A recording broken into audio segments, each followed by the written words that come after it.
What's up, everyone? Back at it again. It is DW Darkwing Dad bringing you a video to give you a little bit more knowledge. This is my wet sanding best practices video. So this is a culmination of primarily when I was working on the Darth Vader helmet. This is just some segments that didn't make it in the video because there were just so many segments with that build. There were so many topics to cover, but there's a lot of information I left out just because the videos are already pretty long. So I figured I'd just put a video together, just kind of touching on some of the key points that I wasn't able to add in the videos. We talk a little bit about lubricity, we talk about heat, we talk about just proper polishing, proper buffing, just best practices to keep in mind whether you're new or a veteran in wet sanding and buffing and polishing. Check out some of these video clips and some of the tips, and we'll recap at the end. If you are new to wet sanding and you are unsure and you don't want to use too aggressive of a sandpaper, but you still want a little bit of bite, is you can always use some soap.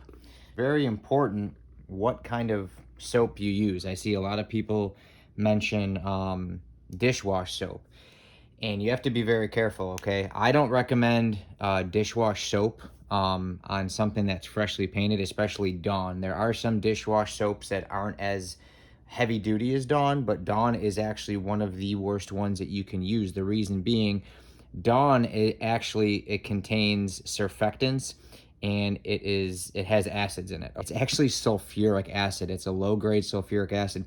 It will get trapped in uncured paint and eat it from the inside out. So it's something that could cause warping, wrinkling, discoloration, things like that. I don't recommend using Dawn for wet sanding as a lubricant. A neutral soap or something like Johnson & Johnson, or I just use Parents' Choice because it's the same thing. To play it safe, just use Johnson & Johnson. But basically, really all you have to do if you're unsure and you want to add a little bit of lubricity to your area, what I do is I just get a little bit of water on there, and then I'll just squeeze just a little bit of soap. This is my 1000 grit, and all I want to do is just get the surface wet here on my sandpaper, so I'm just going to kind of spread this out. But again, you'll feel it kind of being grippy at first, and then as you start knocking everything down, it'll start getting smooth. So this wasn't terrible. It wasn't the best, but it wasn't the worst.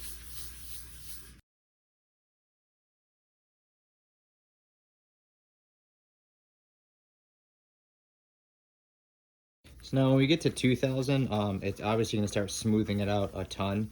Higher up in grit that you go, the longer time that you can take. You really don't need to put a ton of pressure on. You really want to, again, make sure the sandpaper is doing its trick. It's very similar to when you're kind of like buffing and polishing. If you put too much pressure, you're not letting the sandpaper glide across the surface and reduce those little ripples that are in the paint. At this point, the 1000 knocked down a ton of that, and really what this is doing is just getting rid of some of those deep scratches that the 1000 grit left behind. So this, of course, will get rid of any other minor defects that might be in the paint, like if you have some minor texturing and things like that. But this is really just to remove what the 1000 grit has done. Most of the quote-unquote damage has already been done. Most of the workload, I should say, has already been done by the 1000 grit. This is just refining it. But what I like to do with the 2000 is make sure that I am overlapping and cross-hatching my work. I want to go left to right, top to bottom, and then top to bottom, right to left. And sometimes it gets tricky because it's so smooth it creates almost like a suction on the sandpaper. So a little bit of water usually helps that, though. So if it gets a little, not sticky, but just it gets so smooth that sometimes it creates like a suction and the sandpaper kind of sticks to it a little bit.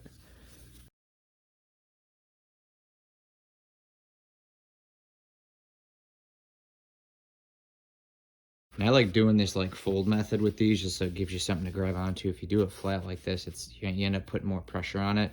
This, you can control the amount of induced friction that you are putting on the surface. So if you need to lift off a little bit, you can just kind of lift this back end of the pad up and reduce that a little bit. And again, when you get up into these high grits, it's really just making everything a heck of a lot smoother. You can still take out some defects, but it's clear sailing from here. If you if you didn't burn the paint with 1,000, by the time you get up to 3,000, you're kind of in the clear. So, and you'll get there. Like I said, a lot of practice. I recommend when you have failed prints and things like that, paint them and practice on things like those. So do you really need to do 5,000? Is it that big of a difference? So right here is where I stopped with the 5,000. And here's the 3,000. So I mean, there's not a huge difference.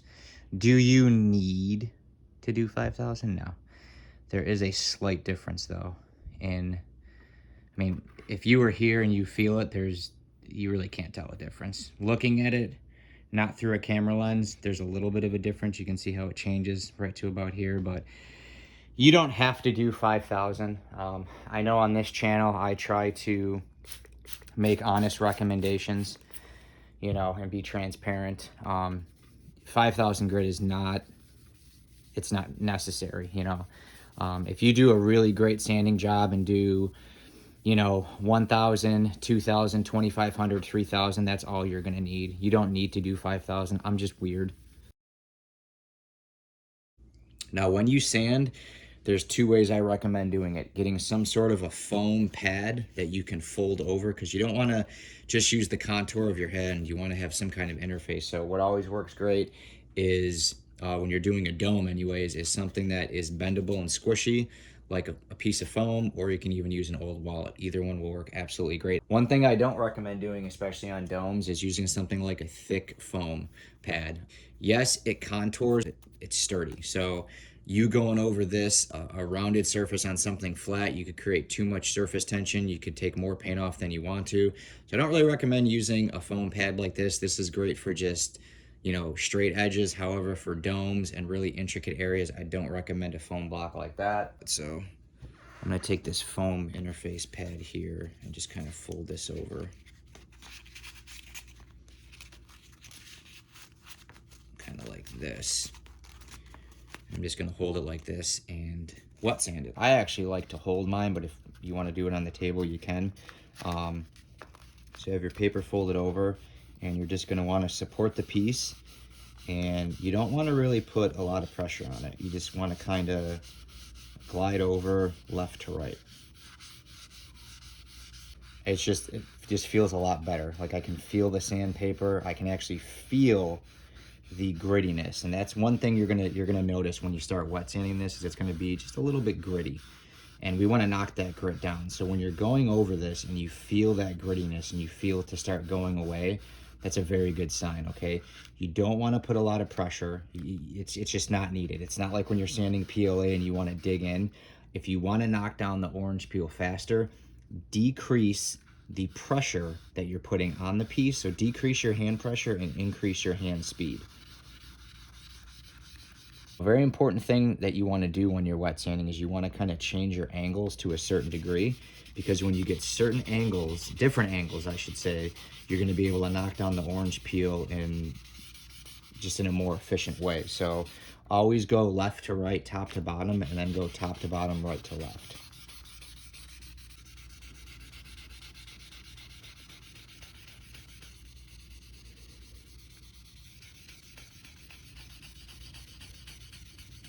And once you start seeing this get this kind of milky buildup, you're gonna want to wipe it away, okay?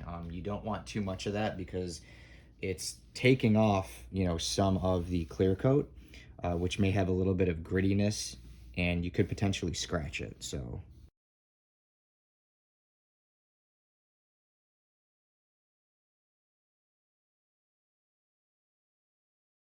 in areas where we've got this bend, this curve here, don't put it flat. Let the edge of the pad just kind of hit it.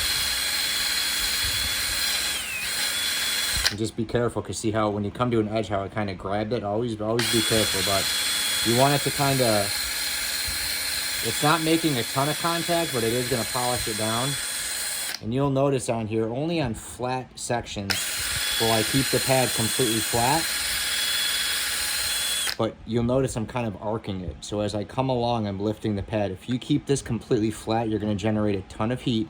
And again, you're going to risk burning the paint. This is a very, very intricate mask. And to do this is not for newbies, okay? You want to either do it slow or watch some videos and practice on a couple helmets, because you can and will burn the paint.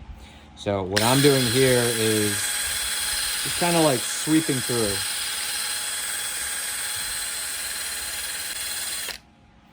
It's always good to kind of move your model. That way the pad can hit it in different directions. Again, always keep it moving. Always give yourself a little bit of time to let the paint kind of cool down. Because paint, when it gets a lot of heat, it swells, and that can hide swirls and little defects, which we really don't want. We want to try to get as many of those out as possible. And like I said, when you wet sand it, you introduce a ton of swirls and scratches. So if we get the paint too hot, it's going to swell, expand, and we're not going to see that. Then when it cools down, you're going to see like scratches, and you're going to be like, what do I do? So I like to kind of give it a little bit of time in between buffing and polishing and things like that. But I'm going to go back at it at a different angle.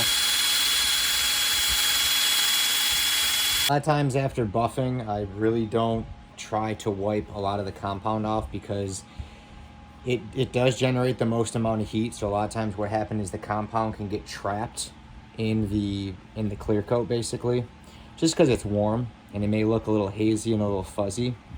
And again, that's because this is kind of like we just used 60 or 80 grit sandpaper, so it's not going to look perfect. It might look a little bit better, but it certainly isn't going to look perfect. Rule of thumb, we're going to try to lift that edge just a little bit, and understand that the chances of you knocking down all of the scratching defects, all of the little blemishes from sandpaper, it's not going to happen. You're probably going to have to do this whole process 1 through 4, 2 to 3 times to get this thing looking flawless. That's just what it's going to take. The reason I like these pads is because you can kind of get it on the side and it's nice and fluffy. In the past, I've shown other pads like this, and you don't really have that side piece. So what happens is you're forced putting pressure on the helmet, and this will just keep spinning. I mean, this is what's called rotary, basically. So if you put too much pressure and it's spinning, it could grab and pull the helmet. When you're able to do this on the side, you're reducing the amount of surface tension, and you can control it a little bit more. So you can still hit it from the front, but then just kind of like get it on the side there, and you're controlling how much induced force that you have, and it's still buffing you down. So I really like using these pads, especially if you're using a drill. It's just going to be it's going to give you way more control.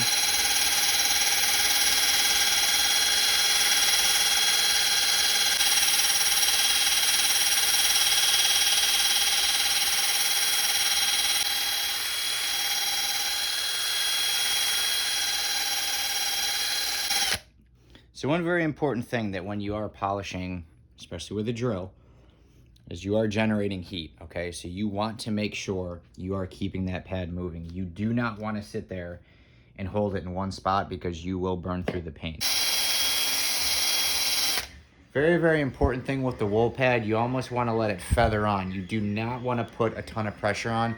This pad generates the most heat. It is the most aggressive. So you don't want to sit there and get hard on an angle. You just kind of want to let it, you want to change the direction of it. Feather it through where those grooves are, okay? Always keep it moving. Don't keep it in one spot for too long. That's how you burn paint.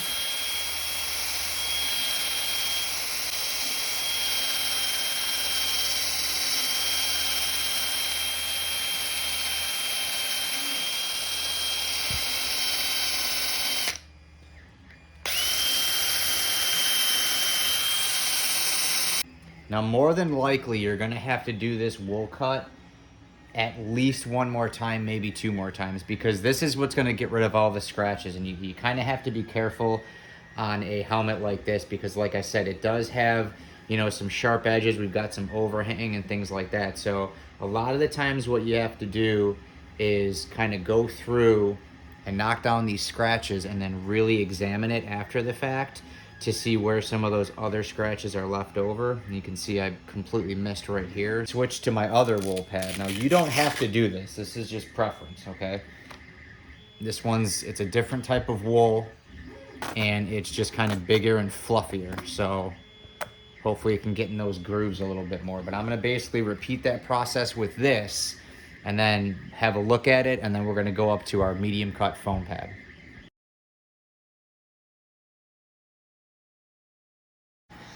LED flashlight, and here's a good example. Try to get this flat. See how distorted that looks? Look at it, there's a great view right here. Look at all those, and this just happens. This is what wet sanding does. People think, oh, I'm just gonna wet sand. It's not gonna do, it's gonna make it super smooth and glossy. It's gonna make it smooth, but there's still gonna be defects in the paint. And then look at over here, we can see that reflection of the light, but look at all those scratches that are still there. So we gotta knock all those down. So understand, when you get into wet sanding, this isn't something, this has already been 4 stages.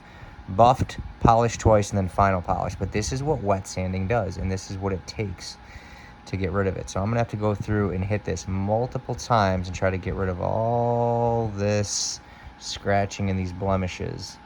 So really on here, when you're doing this, you really gotta just let the edge, of that pad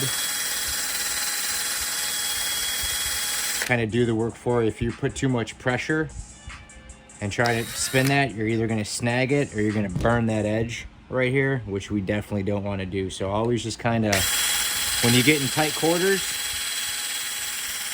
minimal pressure, let that pad spin.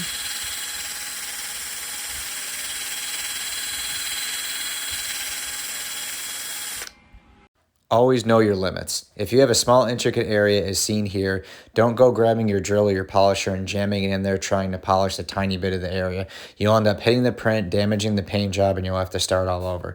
Always invest in the right tools. Either know what you're getting into ahead of time or just wait until you have the right tools to get the job done the right time. And it's going to reflect on your end piece. The model will be done the right way. It'll have no blemishes. You'll save a ton of time, not deal with as much stress, and overall leave your piece looking better than if you did try to rush the piece and do it the wrong way. You won't be able to do that side action with the foam pad all that much. It's going to have to be mostly flat. So this is where you may have to get kind of tricky and hold the model and things like that. Domes are very hard. It's very difficult to do, so it is going to take some time. But basically, we want to do the same thing. We're just going to spread this out and take our time and just polish this down.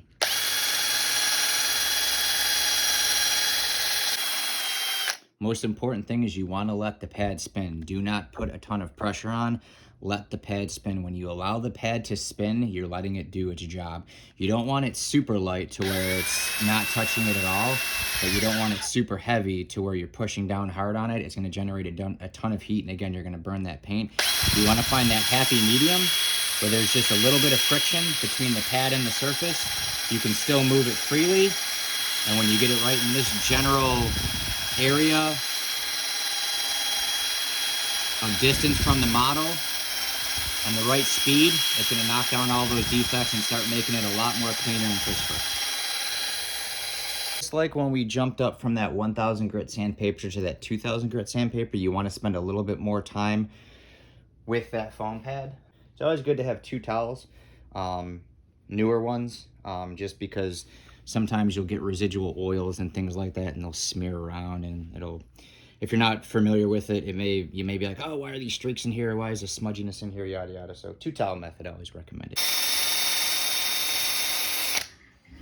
Now, it's very tricky when you get towards edges. You really want to be careful because this is flatter, so it will grab a little bit more. You don't want it to get too low and then grab underneath and gouge the print. So just always be a little bit slower when you get to edges.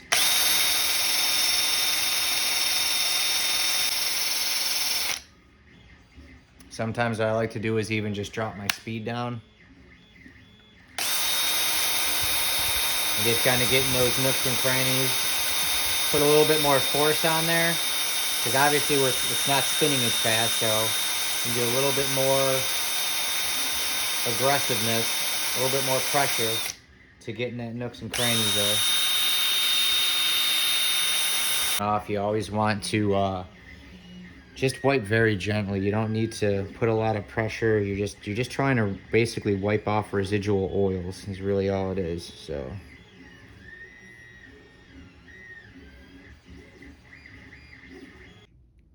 and this is where the fun part comes in. This is where you're basically just smoothing everything out.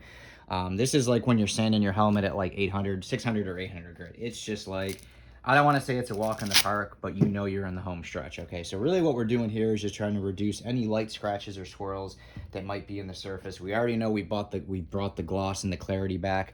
Now we're really just, we're jeweling this up like a diamond. So same as before, I'm just gonna spread this out here and just work on this little area and just do this nice polishing here.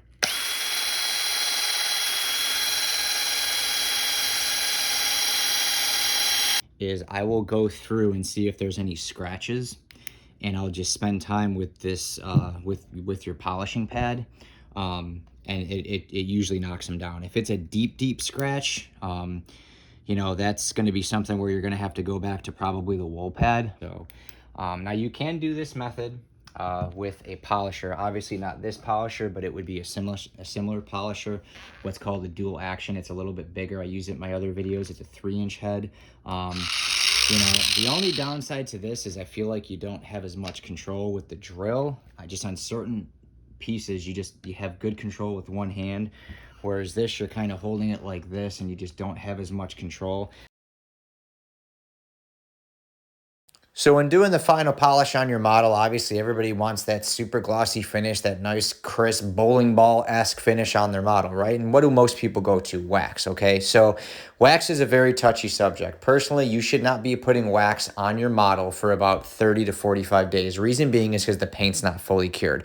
When your paint's not fully cured, very similar to how I touched on the Dawn, wax and sealants will enhance your model, but if the paint's not fully cured, what will happen is it won't sit on the top and enhance it. It'll get absorbed into the paint because it's not fully cured, and it'll create things like solvent pop, and it can create some discoloration and some pitting and things like that. So very important when you freshly painted something and you're wet sanding and polishing it, no Dawn for lubricant, and you don't want to wax it for minimum a month. I like to go longer because I'm a bit OCD. Waxes and sealants are great. They can help protect your model, but you do have to give your model time to cure. If you don't, you can end up damaging the model. So big rule of thumb, hold off on the waxes and sealants. In all retrospect, wax does not correct anything in the model anyways. There's no corrective ability in wax. All it is mostly oils, conditioners, kaolins, things like that. It's very similar to putting WD-40 on something. It's just going to make it shiny. It's not going to fix anything. It may cover up the defects. We don't want that. We want to get the defects out. So always do a very good polish at the end there. Wait about a month or so, then you can put your wax or sealant on and let that model pop.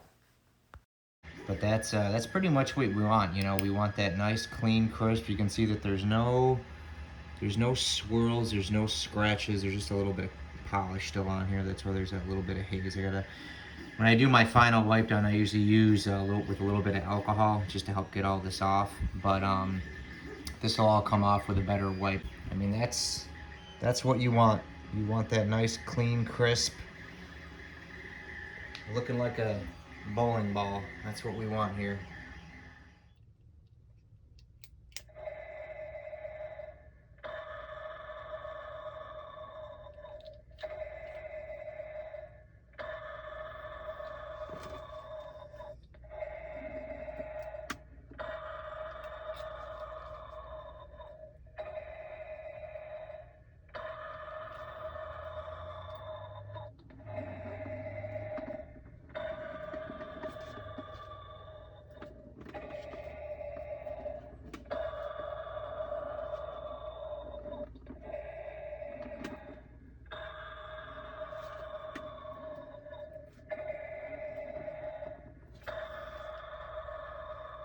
All right, guys, well, there you have it. That is the video. But some key points there that I touched on, like I said, I kind of reiterate myself. You know, lubricity, different ways to sand, doing that hashtag motion, overlapping, just certain things to remember when you're buffing and polishing, and in general in wet sanding. It is not a race. It is a very tedious, very time-consuming, and very meticulous art, because that's really what it is, to getting your prints and your models to look absolutely flawless. Understand that when you do this method, these stages of wet sanding and buffing and polishing and refining paint, you will never be able to get a model look like that unless you do these steps. So I thought some of these steps would help you guys kind of break it down, add a little bit more information. As you know, this channel is notorious for giving more information than less. Those are just some very important things I figured I'd throw out there just to try to help you guys. Like I said, there were a few questions, some things that I've seen on the Discord, and I was like, oh man, I filmed that, but didn't add it in for time purposes. Hopefully this video gave you a little bit more insight, helps you when you're wet sanding and polishing. Obviously, if there's anything that you did have questions about, make sure to leave me a comment and I will be sure to reply. But let me know what you think of the video by dropping me a comment. Thought the video was helpful and you liked it, give me a thumbs up. If you're a subscriber to the channel, thank you so much. You guys are the driving force behind Darkwing Dad. You're the reason why I make these videos. And obviously, as I build more and more things, there will be more and more videos. A lot more builds, a lot more projects just around the corner. More informative videos just like this. So make sure you click the subscribe button and join that DW family. That's it for now, guys. Hopefully the video helped. Like I said, drop me a comment. Let me know what you think. Let me know if it helped you. If you had a question on anything, drop me a comment or a line and I'll be sure to reply. Give me a thumbs up if you liked the video. Click that notification bell so you will know when the next video is up. And for now, I'm going to go work on the next project. So until next time, DW out. Later.